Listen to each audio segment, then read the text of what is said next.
خیانەتکارانی 16 ئۆکتۆبەر تاخمێکی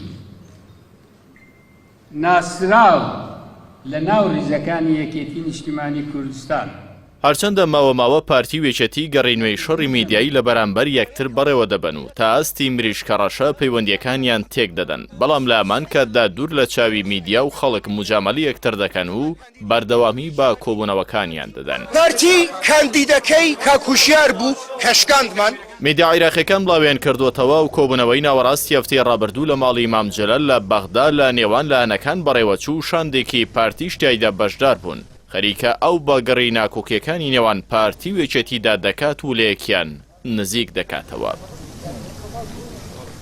باپەی زانیاریە میدیایەکان لە پەراوێزی کۆبوونەوەکەدا باڤڵ تاڵەبانی سەرۆکی یەکێتی و فواد حسێن کە ئەندامی مەکتەبی سیاسی پارتیە و کەسێکی نزیکە لە بارزانی باوک گفتوگۆیان کردووە.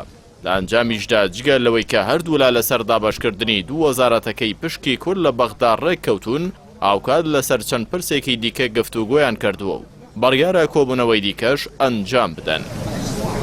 ئەوەی کە جێگەی سەرنجی چاودێرانە وەکو مۆدێلێکی سیاسی لێهاتووە هەرکات پارتیە خودێشێتی لە سیاسەتەکانی ڕکابەرەکەی ناڕازی دەبێت و بەرژەوەندیەکانیان تێک دەگیرێت، حەزب و پارتەکانی دیکە کۆ دەکەنەوە، ڕوونکردنەوەیان بۆ دەدەن و داوای پشتیوانیان لێ دەکەن و هەڕەشەی دروستکردنی بەرەی سیاسی لە شەریکە بەشەکەی ناو حکوومەتیان دەکەن. بەڵام پاش کۆبوونەوەکە و کاتێک بەرژەوەندیەکانیان دەپێکن، پشت دەکەنە لایەنەکانی دیکە و دەستنەوە سەر هەمان تاسو هەمان حەمامی ڕابردوو. ئەم جۆرە سیاسەتکردنەی پارتی وێچەتی متمانەی ئەو دوو هێزەی لە وڵاتیان و لایەنە سیاسەکانی دیکە نەیەشتووە. بۆ پێی تەواوی ململانەکانیان لەسەر پۆست و پارە، پشک و بودجە چڕ کردوتەوە، لەگەڵ ڕێکەوتنی شیاندا جارێکی دیکە ڕوو لە بەرژەوەندیەکان و پشت دەکەنەوە هەمووان.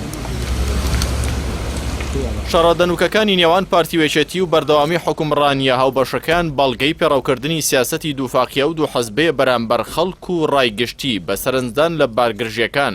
لە لایەکی دیکەوە وڵاتیان واز دەکەن کە شەڕی ناوخۆ لە هەموو ئەگەرێک نزیکترە و بژاردەی و ئیدارەی بە زووترین کات جێبەجێ دەکرێت. بەڵام هاوکات ئەو دوو حەزبە سەرقاڵی ڕێکەوتن و گفتوگۆن لەبارەی پۆست و ئیمتیازاتەکانی بەغدا و چۆنێتی تەخشان و پەخشانکردنی داهاتەکانی هەرێمی کوردستان.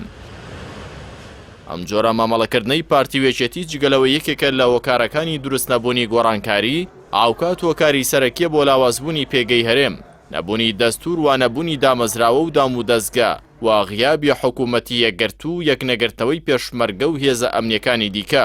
ئەمانەش هۆکارن بۆ هەڵکشانی زیاتری بێئومێدی لای هاوڵاتیان یارێمی کوردستان و داهاتووی ئەم قەوارەیەش بەرەو نادیاری پەلکێش دەکەن.